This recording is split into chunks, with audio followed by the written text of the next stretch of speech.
Giingnan tamo padung na siya sa pagka-dictator eh. Yan ang tugon ni dating Pangulong Rodrigo Duterte matapos ibulgar sa publiko na ibinenta na umano ng Administrasyong Marcos Jr. ang gold reserve ng Pilipinas. Kasabay nito, binalaan niya ang taumbayan na tila patungo na ang bansa sa diktadurya. Ang usa ka nasod na anay pundo niya nga gold. Gold ba? Kana munay iyang itubag unsa man ang imong kwarta papel man lang na. Asa man ang balor ana, asa ang backup ana. Mayong kadayon niya ang among gold reserve. Kaya namo mopalit og asa magnegosyo. Kay naa mi gold ug naay balor among kwarta. Ang butlag wa na ko magbaling-baling aning ilang computation. Ang atong gold karon nahurot og baligya. So kanang imong papel gigunitan nga bugat kaayo ni adto kay daghan tag gold reserve gaana kaayo na hantod nga wa nay nasod muhatag o di na mo honor ana kay wa na nay balyo. Ang unang gikawat ni Marcos ang atong gold reserves. Sige mo bitaw nang ni ako. Actually suko ko put.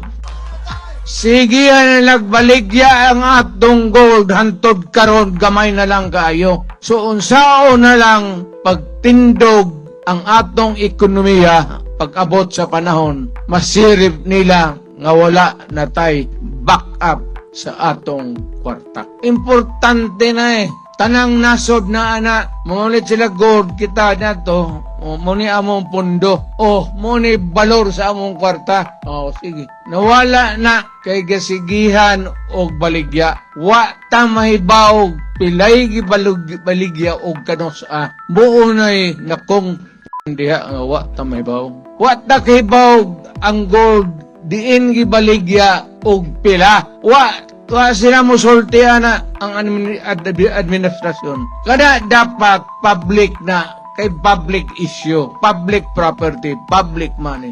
And yet, yung nantamo, padoon na siya sa pagka-dictator eh. Padoon na siya dito, di na magbaling-baling, og ingno ni mo, hoy, hay naman tong among gold, di man ni mo magbaligya, pilay imong ngalin. Wala na. They don't bother to answer, and they don't bother really to give a statement to the Filipino people. Lisod na perting lisura na. Muna una, karong pila ka adlaw, mga pobre kita ni. Nagpahayag rin ng pagkabahala ang dating Pangulo sa kabiguang kontrolin ng Administrasyong Marcos Jr. ang patuloy na pagtaas ng presyo ng bigas. Anya, walang nakikitang solusyon, mabagal at mahina ang pamahalaan sa pagdedesisyon ukol dito. Ang pagkaon, bugas, ang iyang giingong ni adto nga 20 pesos daw ang kilo. Mag-isaad sa buang karon wala na unya walay solusyon nga naa makita nato munay problema.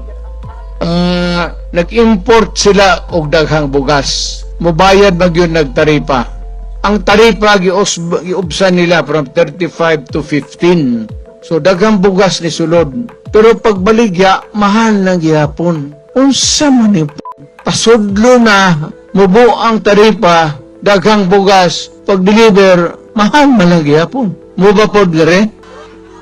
Wow, kasabot.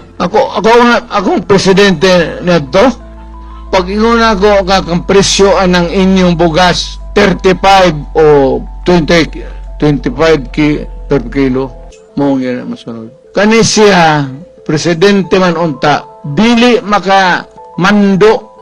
Waton ang problema, makitaan man yung mulaygay. Una pa siya mo desider.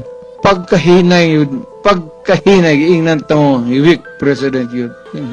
Nanawagan rin ang dating Pangulo sa publiko na suportahan ang mga inendorso niyang senatorial candidates upang matulungan si VP Inday Sara sa kanyang nalalapit na impeachment trial sa Senado. Pugos ko ani karong pagkampanya para anaon yun sila. At least kinahanglan, mudaog nining kadaghanan nila ikaduhang rason og ngano ang boto nila sa Senado critical tungod si Inday.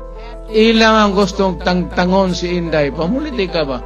Kay pagkahuman god ni Marcos ug manaog siya ug di siya magdiktador, may naagi ikapuli. Wala sila ikapuli o ang kontra nila si Inday. Why pildi si Inday? Huwag mo daw.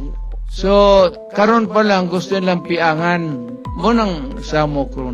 So, kinahanglan, perhaps ay si Inday pag-abot sa Senado kay mo umanay mo. Ang Senado mo ay judge. Ang House of Representatives, mga representante, mo na sila'y prosecutor. Sila'y mo da sa demanda. Kanya ang mga senador mo'y maminaw o muhatag sa ilang silot o verdict. So kinahanglan ni Inday, manaog na silang tanan para masiguro nga dili siya pag-abot sa Senado maalkanse.